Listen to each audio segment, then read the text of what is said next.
టాలీవుడ్ నుంచి బాలీవుడ్ లోకి వెళ్లి మోహన్జదారో మూవీలో నటించింది పూజా హెగ్డే. ఇప్పటి వరకు నటించిన అన్ని మూవీల్లోనూ హద్దుల్లోనే ఉన్న ఈ అమ్మడు ఇప్పుడు హద్దులు చెరిపేస్తోంది, రెచ్చిపోతోంది.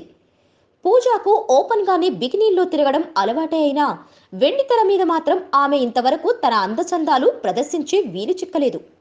తొలిసారిగా పూజా గ్లామర్ ని మాత్రం అల్లు అర్జున్ డీజేలోనే చూస్తున్నాం అని తెలుస్తోంది. దువ్వాడ జగన్నాథంలో పూజాని హరీష్ శంకర్ చాలా హాట్ గా ప్రజెంట్ చేయబోతున్నాడని వార్తలుస్తున్నాయి. తన అందాలకు మరింత వన్నెలు అద్దేందుకు పూజా ప్రస్తుతం జిమ్ లో బాగా వర్కౌట్ చేస్తుందట. బన్నీతో సినిమా ఒప్పుకున్న వెంటనే పూజ మరింత గ్లామర్ డోస్ పెంచాలని డిసైడ్ అయ్యిందట.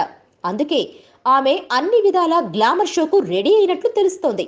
పూజ ఈ సినిమాలో బన్నీని తన హాట్ అందాలతో రెచ్చగొడుతుందని సమాచారం. పూజ అందాలకు బన్నీలో సైతం సెగలు రేగుతాయట. మరి బన్నీని పూజ ఎలా రెచ్చగొట్టి మనోడిలో సెగలు రేపుతుందో చూడాలి. Please subscribe. Hi, it's me Purna. Please subscribe.